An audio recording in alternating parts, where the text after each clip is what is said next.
MCU is home to some of the most powerful beings in the universe. And given all the trouble that keeps coming Earth's way, we really need some supercharged heroes to keep the balance.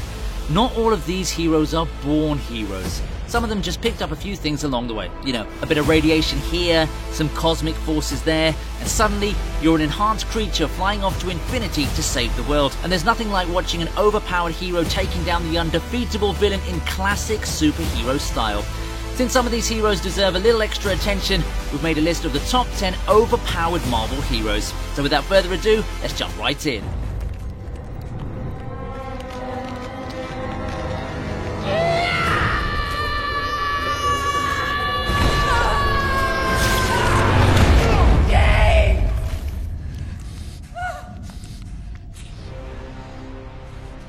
Kickstarting things is none other than the legendary Wolverine. No introductions needed, Wolverine's name speaks for itself. But because we can never get tired of his awesomeness, let's go over some things that make him a legendary hero.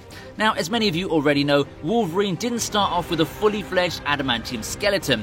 The claws that popped out of his knuckles were initially just raw bone. But if Days of Future Past taught us anything, it was that those bony claws weren't half as bad as the adamantium ones. Though, we have to admit, the metallic claws do look a lot cooler now, don't they? Then, there's his regenerative healing ability. As Jean Grey said, his healing abilities are uncharted and he can survive anything from a bullet to the brain to a nuclear bomb. He even managed to heal through the all-powerful Phoenix Force.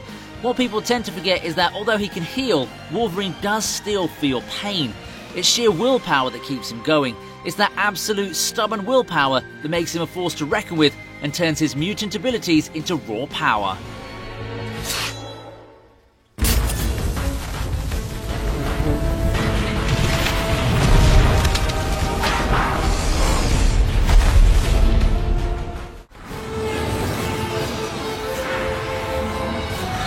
The Fantastic Four movies may not be the best Marvel movies out there, but it did bring some pretty cool characters to the screen.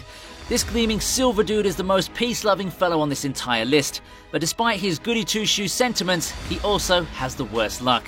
Things are so bad for him that if he wants to protect his planet, he's got to sacrifice entire planets in exchange.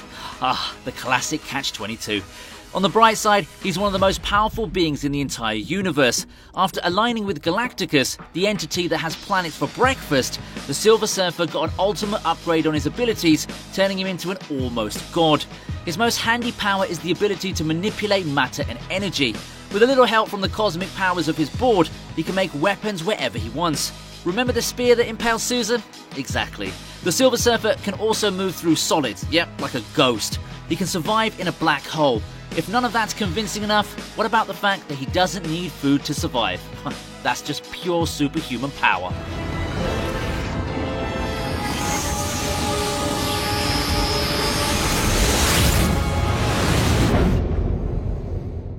You throw another moon at me, and I'm gonna lose it.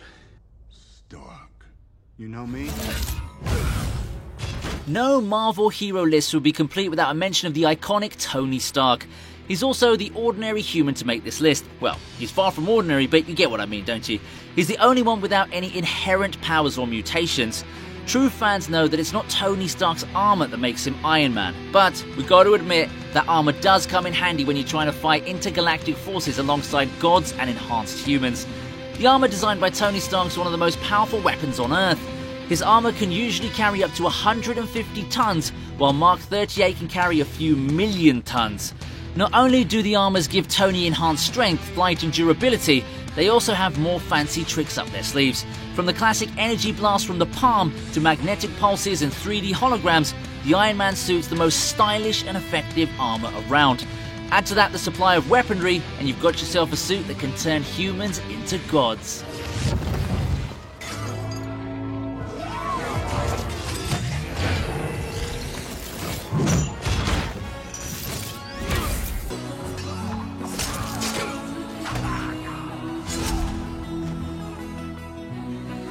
Next up is the other hero, anti-hero on our list, whose powers are also affected by the timeline change. In the original timeline, Wade Wilson didn't have many mutant powers until he was turned into a creepy mutant Frankenstein project by Stryker. In the original timeline, he was literally a pool of abilities from mostly dead mutants. He had Optic Blast from Scott, Wolverine's healing factor, and a claw-like blade with teleportation skills. Needless to say, all of it made him immortal, though a little freaky to look at. Deadpool in the revised timeline isn't so pleasing on the eyes either though, but at least he has his sense of humour preserved at superpower level. Also, it seems like it's his destiny to have powers unlocked in some sadistic experiment. Anyway, after his mutant genes were activated, Deadpool turned into a near indestructible being. Not even being literally ripped apart can kill him, although it leaves him with cringy baby feet for a while. The super enhanced regenerative abilities also make him immune to aging or diseases and give him the usual super strength and speed.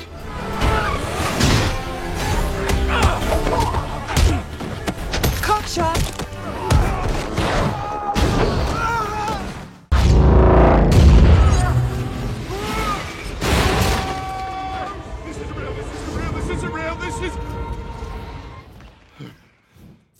Sorcerer Supreme of the galaxy, Doctor Strange has said that he could kill a mortal with a twitch of his finger, and we're not going to argue with that. His most common power is the ability to manipulate eldritch magic, which, for you mortals who don't know the type of magic, is a magic that creates sparks, giving out light and heat, kind of like a firework. He can shape this magic to make both defensive and offensive weapons, and top it up with a sling to make portals across universes. Yep, this guy exists on a whole nother level.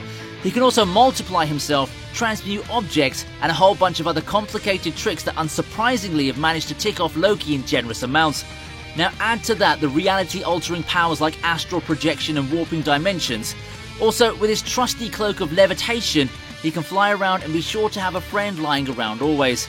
But what ties up all these tricks in a nifty little bundle is Doctor Strange's wits. After all, he didn't really overpower Dormammu, he outsmarted it. Dormammu, I've come to bargain.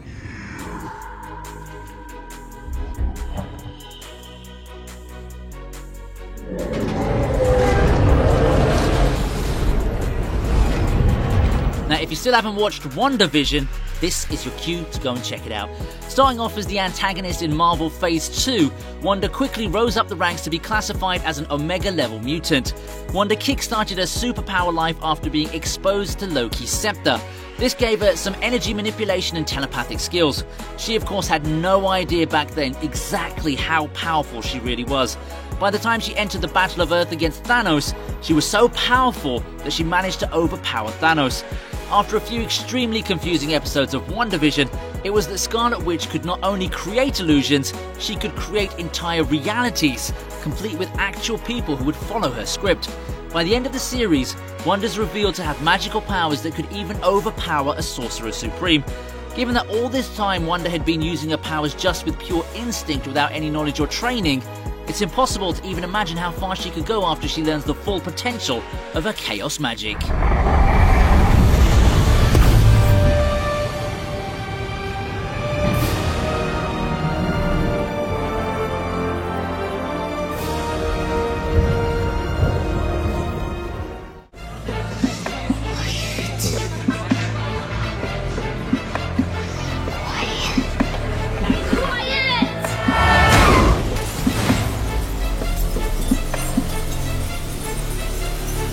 Hero or anti-hero, call it what you will, there's no denying that Jean Grey could smother planets if she wanted to.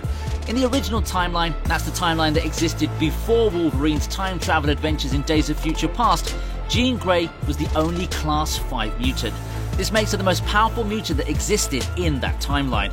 While in the original timeline, Jean's powers came from within her and were suppressed by the Professor, in the revised timeline, she absorbs the Phoenix Force, which supercharges her powers. But then again, she was able to absorb a force that destroyed planets without exploding into a tiny million pieces, so in case it's not still clear, she's cosmic level powerful.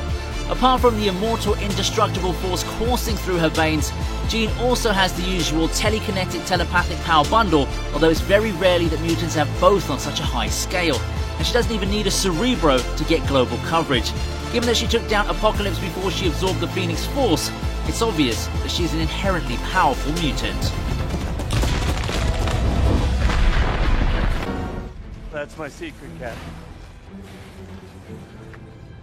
I'm always angry.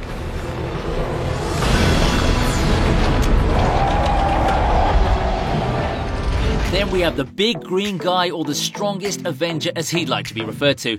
Everyone knows Bruce Banner's tragic story of radiation exposure and the transformation to the big angry Hulk.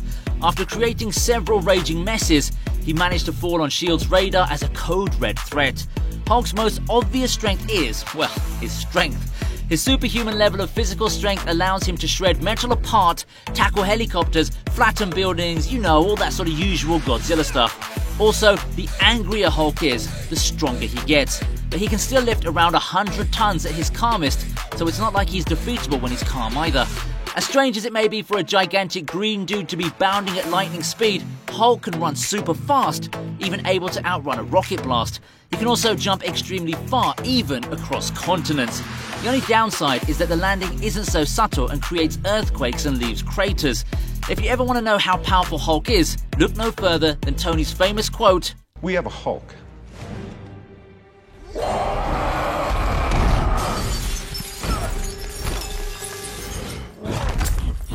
I will not be bullied by that.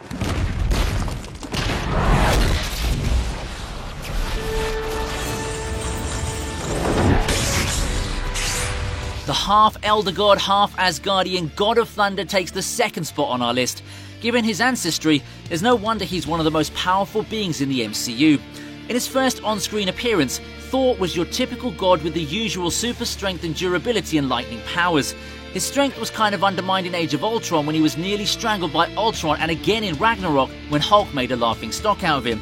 They say family brings out the best in you, and by the end of Ragnarok, Thor had unlocked a new power thanks to his sister. He finally transitioned from the god of hammers to the god of thunder and was able to summon lightning without Mjolnir.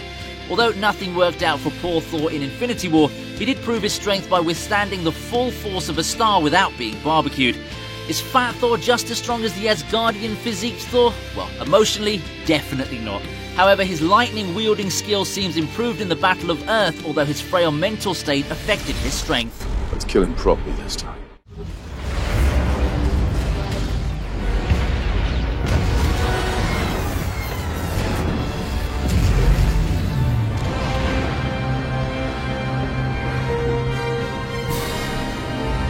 Topping off today's list is Captain Marvel, aka Carol Danvers.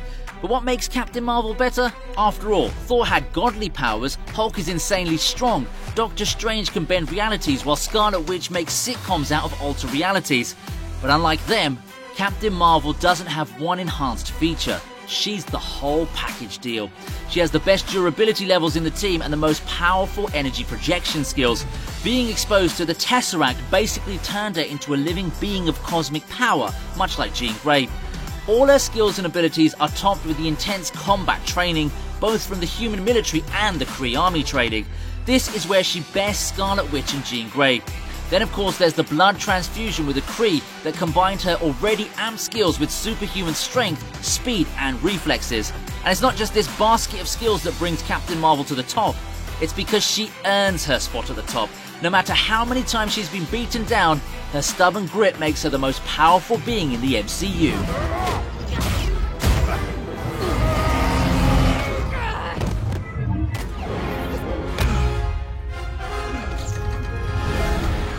From sparkly magic to awesome gadgets, the heroes of the MCU are definitely a treat to watch. Not all of them started off on the right foot, and not all of them wanted to be heroes, but I think they all did a pretty good job of keeping the world safe. The best part is, some of them aren't even done discovering their powers. With several movies lined up for release, how do you think these rankings will change? Let us know your thoughts in the comments below. Thank you for watching, and I'll see you next time.